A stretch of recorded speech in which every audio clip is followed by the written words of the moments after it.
what reason a student might be coming to Fusion. So we have some experts here that will be talking to you tonight. Really excited to have them here. One of them is our very own Stephanie Berlanga, who is a teacher with us here at Fusion. Luckily for me, I've known Stephanie for several years, working in our past lives together in other educational settings. And I think she's just a wonderful teacher and does a great job with our students, has tons of patience, and is just very knowledgeable in not only special education, but ADHD and anxiety, and I will let her explain to you why that's the case. And then I also would like to introduce Candace Siegel, who is our Director of Admissions and Outreach, or known as our DAO, or DAO. Candace does a lot of work with our professionals in the community. She does a lot of contact with them, also with new parents who are inquiring about Fusion and who are learning about Fusion. Candace is usually the first person that they speak with. You know, I think I'm going to just turn the spotlight for just a second, because I realized. And then we also have several Fusion teachers and staff members here who are here because they want to learn more about anxiety and ADHD. As we work with students, as professionals, we like to know how we can help support them in all different types of ways. And it's one of those things where we are just always learning. You never already know everything. So that's one of the exciting things about being in education. And then we have, let's see, lots of parents here who are for students that currently are attending. If you all could raise your hand if you are a parent of a student currently attending here at Fusion. All right, thank you. And if you are a parent or an interested person who does not have a student who's currently here at Fusion, if you would raise your hand. Great, so now you guys know who you all are. And what we're going to do tonight is have Stephanie speak, and then we'll also have Dr. Joe Gilly speak. Candace will provide a little more background on both of them. And we'll take a break between the two speakers so you all have time to get up, stretch your legs, talk to each other, and then we'll regroup when Dr. Dilly comes in to talk with us as well. So, that being said, I'm going to turn it over to Candace or Stephanie. Well, why would I turn down a chance to say hello? I'm really glad. You know, when I started here, I talked to everybody at, we had a staff meeting, and I said, what's the thing you want to learn about the most? And ADHD and anxiety was #1 on the list. So I'm so pleased that we're able to have you all here tonight, and I thank you for coming, and be able to have Stephanie speak, and then later Dr. Joe Dilly. All I ask is that during the little break in the middle, you go over there and you finish off that food. That is my request of you, and I know you will grant this wish. And thank you again for coming, Stephanie Berlanga. I'll let you introduce yourself. Good evening. Hi. So, oh, wait, I need to turn the spotlight on.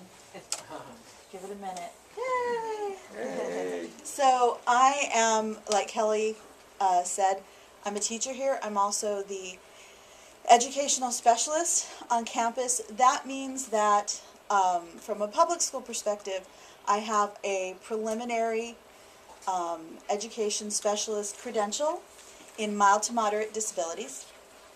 I'm also working on my master's thesis, or my master's degree rather, at Pacific Oaks College in Human Development. And I wanted to share a little bit about attention deficit hyperactive disorder and anxiety from an adult perspective. That adult perspective being my perspective. Because I have both anxiety, general anxiety disorder, and attention deficit hyperactive disorder. So I'm going to start with a little cartoon, because it's true. I wish I could sleep, but my damn ADD kicks in, and well, basically, 1 sheep, 2 sheep, cow, turtle, duck, old MacDonald had a farm, hey, Macarena. That's the truth, right? That's almost every night before I go to sleep. So to start, let me tell you a little bit about me. I received a late in life diagnosis. I was in graduate school I was working on my credential, and we were discussing types of students we would see, and we started looking at attention deficit hyperactive disorder as one of those disorders that we would come across in the classroom. And what I noticed with a lot of the symptoms and kind of the model for that type of student recognized a lot of things that had happened to me in elementary school, in middle school, in high school. And so I started to do some research on my own. And the more research I did led me closer and closer to going, I think that this might be a genuine issue. And I went to an ed psychologist and did a battery of assessments, and she came up with the following diagnosis: attention deficit hyperactive disorder, primarily inattentive type. What that means is, and Dr. Dilly can kind of fill us in a little bit more, but there's ADHD inattentive type, ADHD hyperactive type, kind of your Dennis the Menace type kid, and then there's the combined type. Inattentive is something that you see in little girls that are daydreaming, that kind of get lost, that kind of airhead out. As my mom used to tell me, you're airheading out, Stephanie. Come on, she didn't know. We didn't know at that time. Executive functioning disorder. Executive functioning is that ability to organize. It's that internal structure that we have that keeps us on time, that tells us where our keys are, all of those things that kind of naturally happen within us. That's a difficulty for me. There's also a processing speed issue that I have. While it's still within the normal range for me, processing speed in relation to my other cognitive abilities is just a step behind. So one of the things that I will tell people is sometimes if you're giving me a lot of information, I might close my eyes because it takes me a while to kind of hold on to all that information. I may look, if I'm speaking to you and trying to process information, I may look off to the side just because it helps me process a little more easily. I was experiencing anxiety attacks that I remember all the way back to the age of 9. So that's a little background on me. So what does it mean? I struggled academically since the first grade. I was also identified as gifted in the first grade. So it made things tremendously frustrating for myself, for my teachers, for my parents, and it created a lot of anxiety, okay, over being able to succeed and meet expectations. I was a C student, again, in spite of being identified as gifted. It took me 7 years to complete my undergraduate degree, primarily because I would fail classes, have to retake them. I would get so stressed out that I would have to take a break. Too many classes would become overwhelming. I would have a go team, and I'd pack on classes and inevitably fail or withdraw from some. Did a lot of self-medicating as a young adult, alcohol, marijuana primarily, because it helped reduce the anxiety and the sense of being overwhelmed. You know, there were also issues with overspending, overeating, all those things to kind of self-medicate. I'm still struggling to complete my master's. And I think that this is kind of important for you to hear. I had a meeting with just recently, with my faculty advisor. And he showed me my graduate school transcripts. And I was a 4.0 through all my coursework. But I had gone 5 semesters without completing my thesis. And I know that's very common for some people. They don't they don't finish. But for me, it was real eye-opening that in a structured environment where I could perform to the best of my ability in a classroom, in a small classroom environment. I excelled. When I was left by myself with no structure, with no boundaries, even as an adult, extremely difficult to complete that task. We've since decided that a traditional thesis is not the way for me to go.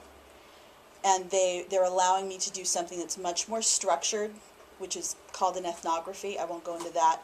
But it makes a huge difference when they showed me the option of doing a traditional thesis, which is kind of pick your own adventure, versus something that's very structured. Immediately felt much more comfortable with somebody handing me the structure. Everyday life can be a little bit of a battle. Anxiety is kind of a part of my daily life. Last night was pretty interesting because I went home, I left work early, and I went home with the sole intent of doing laundry early, because I have a creepy basement and I didn't want to be down there after dark. And there was plenty of sunlight. So I was like, great. I got home and AT&T knocked at the door, and he had a great pitch. So I listened to him for 20 minutes. And the sun is setting. And then I got hungry and I haven't made dinner yet. So the laundry was sorted, the quarters, everything was ready to do. The laundry didn't happen until way after the sunset because I was busy getting dinner. And then I remembered I needed to finish this. And then my mom called and she had a fender bender, and so we were talking about that. And just things happen. It's a day, and I've had to learn how to talk myself and walk myself through a lot of that anxiety. But it's still a part of daily life. Oops. Wrong one. Next. So adult life with ADHD and anxiety, this is kind of commonplace for a lot of people. Difficulty managing finances. I had one year where I actually forgot to do my taxes. Housework and paperwork can be very, very tough. Time management, managing health and wellness. Physical and emotional responses to stress can also heighten anxiety, heighten distractibility, heighten hyperactivity. In my case, the anxiety is secondary to the ADHD. In other words, the more overwhelmed or disorganized things become, the more anxious I become. The more structured things are for me, the less overwhelmed I am. My anxiety is much lower. There's some individuals where that's not the case. Their anxiety is primary to the ADHD, or they're on the same level. In my case, it's secondary. So here are some things that help. I keep pushing the wrong button. Self-talk helps a lot. And I don't mean talking to myself in the grocery store, but learning to kind of walk myself through anxiety-producing situations, when things get overwhelming. I have my undergraduate background is in theater. And so one of the gifts that theater gave me was the ability to kind of analyze and strategize situations, because in acting, when you're on stage, you're always working towards an objective in a scene with your other actors. So you're able to have some perspective. And so being able to talk myself through certain anxiety-producing situations, times when I'm overwhelmed, times when I'm distracted, has been immensely helpful. Introspective activities, such as journaling, has been very helpful. Mindfulness techniques, yoga, meditation, Tai Chi, any of that, very, very helpful. It reduces my anxiety because you're able to learn how to kind of block out the things that are distracting and overwhelming. Routines and flexible scheduling. These sound like they don't quite go together, but they do.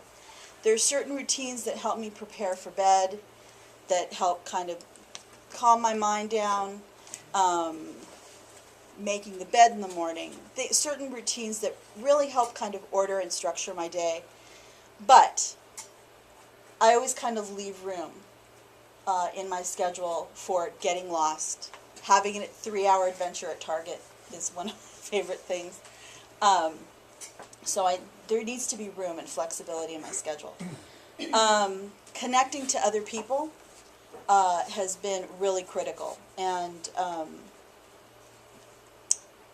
I'll show you one of the resources that I have at the end of the presentation where I connect with those people. Also educating myself and educating others helps me learn more about what and where I struggle and what's very commonplace. I think one of the things that also happens with people with attention deficit, because sometimes there's such a desire to achieve and not meeting the mark, is there's a tendency to be overly self-critical. I was told from yay high that I was too hard on myself, and it got in my way. So when I talk to other people, it's extremely helpful to me to learn where struggles are more commonplace.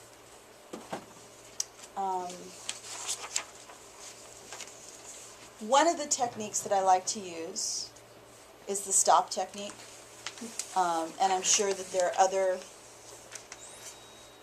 This technique has probably a million different names, but it's sit down, take a deep breath, open your journal, your agenda, your contact list if you need to make a phone call, and then plan or prioritize what the problem is. You know, to just kind of stop for a minute makes a huge difference. ADHD has a tendency to make you go, well, I mean, even if I'm standing still, my brain's going a million miles a minute, and I'm thinking about, did I leave enough, water for the cats, and is my car on empty, So if I can stop for a minute and process, it's tremendously helpful. What doesn't help? Excessive stress and fatigue. There were a lot of family issues at the beginning of the year, and I definitely saw an increase in my distractibility, in my anxiety level. Lack of structure. Structure helps me a lot. If you leave me to my own devices, who knows what will happen. So if I can have an outline, a structure, whether it's at work, at school, the perfect example is that master's thesis, more structure is tremendously helpful. Self-criticism, obviously, doesn't help anybody. And isolating, which was a big problem, especially in the college and young adult years. So just a couple final thoughts. This is my experience. ADHD is not a cookie cutter, disorder. Everybody has a different experience. Boys tend to experience it differently than girls. Is the anxiety primary or is it secondary? Like I said, for me it was secondary. Education and support is critical. So learning about it for yourself, for your student, and then developing strategies, techniques, and skills really early. Tremendously helpful. It's been a battle. I didn't get my diagnosis until I was 40, so there's a lot of chaos to kind of, to undo. These are some resources that I just wanted to leave you with. There's a couple of books, Driven to Distraction and Delivered from Distraction, both by Edward Hallowell, very helpful to me. You mean I'm not lazy, stupid, or crazy? Which was extremely helpful to me because those were the 3 words that kind of played in my, mental tape for a very, very long time. ADHD friendly ways to organize your life. Very helpful. This is Kathleen Nadu is or Nadu. Is it Nadu? Nadu. I love having Angela here.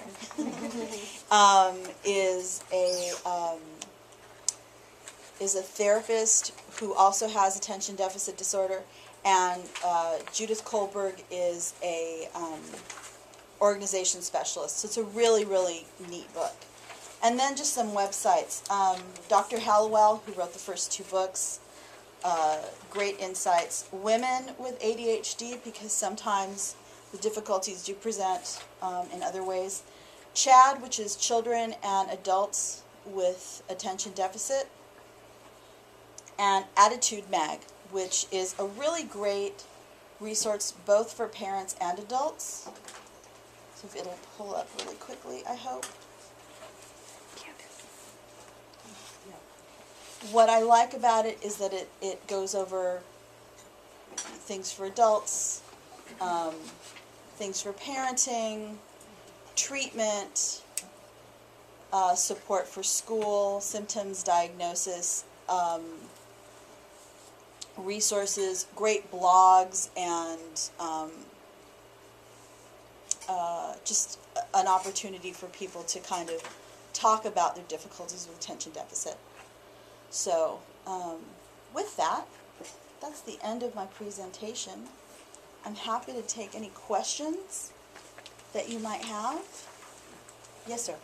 You said you had problems with your thesis. Yes. I was wondering, because I've done that, my experience with thesis is, did they give you an outline and deadlines and certain stages to work through, or how did it work? They did. I had 1 course in that, and then really no follow-up. And probably a larger part of it, too, is that my mentor left the school at that time. So a lot of things happened. But my ability to kind of restructure that and follow through didn't happen because it was just tremendously difficult to do that. And even with an outline for a thesis, they're fairly large parts. It's not broken down into, the smaller bits. So Our research is do this. First draft is do this. Yes. Revision, and you meet with different Exactly. So that was difficult. The option that they've given me, which is an ethnography, is highly structured. Much better choice for me. So. I have a friend, an adult friend, right? Known her since high school. And she had been diagnosed with manic depression. Mm-hmm. So the question is, how similar are some of the symptoms, or because a lot of the things that you're talking about, and what she's gone through since I've known her since high school up until now, are just so similar in the same sort of experience, and that's. You know what? I would be really, really hesitant to even address that. I don't know enough about bipolar disorder to really touch on it. Like I said, this has been my experience with attention deficit. I really, maybe Dr. Dilly can address that a little bit. I think that would be really, really helpful. But yeah, I'm not confident talking about bipolar disorder. Thank you. Sure. I was chatting with a parent before we started, and she saw your title, an adult perspective, and said, so will this apply to my kid? So just kind of rewinding, I mean, I'm guessing it seems like all those strategies that help an adult would help a child. And what can you just share, like, for parents that their child's been diagnosed or they think might have ADHD at a much earlier age, what kind of support? I think that, for me, the experience as a kid was, I really feel like the anxiety wasn't the cause of of anything. I really feel like it was the after effect of the attention deficit that heightened my anxiety. But what I would want, anything that you can do to educate your child about attention deficit, teaching them to be really cognizant and teaching them self-awareness. Self-awareness is really hard for attention deficit. Where I'm lucky is that I was always kind of an introspective kid, and then I went into theater, which that's all about being introspective. So I was able to learn to take cues for myself and go, okay, what's going on? What am I experiencing? Am I really overwhelmed? Am I really going nuts? Being able to kind of have some perspective about what I was feeling, what I was experiencing. So, those things. And then just the basic stuff, developing routines, learning how to strategize really early and understanding what attention deficit looks like in their experience to start recognizing their own cues. Does that answer? Kind of blathered on. I mean, you had used that word frustration, so it makes sense if you know and can take time. It can decrease frustrations, really. Yeah. Can you address how your anxiety didn't play out while you were acting in theater? I know I've been on stage a couple times, and there is anxiety with Yes. that. So how did you deal with that? Was it because you loved to do that, and that was enough motivation to get you over that hump? I felt really successful. I felt really successful performing and on stage. And see, I'm starting to choke up. It was the first place where I didn't feel like a failure academically. I always felt like passionate about it. I was passionate, but I was getting praise that I hadn't gotten from professors, and teachers, because it was, Stephanie's a smart girl, but she's lazy. Stephanie's not paying attention. Stephanie's daydreaming, and hearing that from the time, first grade, from the time you're 6, all the way through middle school, all the way through high school, and then getting to college and getting praise for something where I could use my skill set, which was being communicative, which was being interactive with people. Right. So would you say that being seen as who you are was not met when you were growing up until finally college, and then you blossomed? Yes. Is that what it happened? Absolutely. So it's important for parents to understand their kids' passions and all that from the very beginning. Yes, I think that's critical. They need to know where they shine, Yeah. where their strengths are, because that makes a big difference. That self-criticism is a huge piece. It's a huge piece, and it can be really, really debilitating. Or any criticism, either from schools or parents also. Yeah. Thank you. Are you familiar with the work of Daniel Amen? No, I'm not. It might help if you looked it up and you can on the internet. He talks about ADHD not in 3 ways, but in 6. Oh. Because ADHD, as you said, was bipolar. A lot of the symptoms you'll see in a lot of different things. And I'm not gonna. I don't have my notes with me, and I'm not gonna break into a lecture here. I'm gonna try not to. But there's the ADHD with depression. There's ADHD with OCD components. There's ADHD with rage components. There's 6 different kinds, and they don't. Each one does not require the same treatment. Yeah. And one of the things that I always tell people, because the differential diagnosis is really important and tricky, and it can be very tricky. Yeah. My students are always saying to me, well, I lose my keys. Well, everybody loses their keys. The degree. Yes, how often you lose your keys. Right. It's the degree to it. Several times a day. Is it constant, you know? Yeah. So one of the things that I've always said is that ADHD may be the reason, but it's not the excuse. Yes, that's very, very important, and that's something I've always tried to kind of impress upon students, is that it explains, it doesn't excuse. I still have to come to work. I still have to get my paperwork is a disaster for me.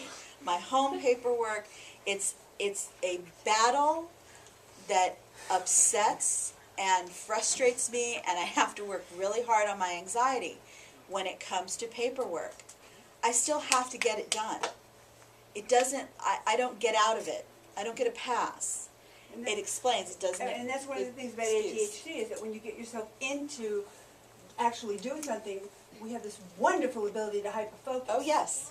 And setting boundaries to not allow anything to interrupt that. So, because it's so easy to be distracted. But to get into the mode of hyperfocus. Yeah, which we really didn't touch on, but yeah. Yeah, What was the name of the But- website? What? What was the name of the website? It's Amen, AMEN clinic.com. Or .org. I mean, there's several, but it's Amen Clinic. Daniel Amen. And that's why I want He's to, done a lot of research on ADHD, and he does brain scans of it. impress upon all of you that this is just my experience. It's not by far the range of experiences that other people have. So, I'm sorry, did My you? quick question, you said paperwork is a disaster. Does the computer help if you can do the paperwork in the It does. computer? It makes a huge difference. If I don't have to 'Cause I noticed process that with my daughter. a lot of paper and I can She's, keep everything electronically in one Yeah. place, makes a huge Then you have difference. to remember what file you're putting on. But you know what? I'm really good visually with icons Oh, and that's good. very color sensitive. See? Yeah, so, yes. So, one of the things that we experience is with ADD is there's a task that you want to get done, you want to get your laundry done, and things happen. You know, your mother had an accident, of course you're going to talk to her on the phone, you're not going to say, I got laundry to do. Yeah, But you still got the laundry done. sort of. Not the Okay. way I wanted to get it done. Okay. You know, it was still, and the tail end of the story is the laundry got into the creepy basement well after the sun went down. So of course, once it was really late, I didn't want to go back down there. And this morning on my way to work, I had to go into the creepy basement and get the laundry out of the dryer so I don't lose my laundry room privileges, and it's sitting in the backseat of my car right now. So I guess my question, but it's, to me, that's still, you still got made progress. Yes. Yes. Which to me is a positive sign, as opposed to just leaving the laundry on the living room floor. Yes. So what tool, or what do you say to yourself when you're saying, I know I was gonna do the laundry, the AT&T guy stopped by, Mom called, what tool do you say, you know what, it can wait, you know, that procrastination that happens with ADD, where Yeah. where you, just so many things come in, Yeah. how do you, I Take like the step to do that the self completion. that self-talk, and again pulling myself when I start to get worked up, I have to stop myself. Like I said, I take a deep breath and I have to pull myself out of the situation. And I did actually text a friend last night, and she called me back and we talked for 10 minutes. I said, this is what's going on, blah blah blah blah blah blah blah. That helped me process that I was very anxious about my mom being in an accident. And I was like, oh, okay, I don't have to be distracted anymore. And I was able to go ahead and go, that's right, I need to do this, and this, and this. So using that ability to step out of the situation when I'm getting very worked up and anxious, and then my distractibility goes through the roof. So, All I want to know is if the AT&T guy was cute. Don't say the word they say. the AT&T guy was married, and he was very clear on telling me I'm he married was too, but I still want to know. He was cute. Yes. I was going to say, I'm going to give you guys a choice. Dr. Dilly can come in and begin speaking right now. We can take a break and then have time for questions with Stephanie and Dr. Dilly afterwards. What do you want to do? Eat or go on? Go on. Go on, okay. All right, Dr. Julie, you're on. Thank you, and I will.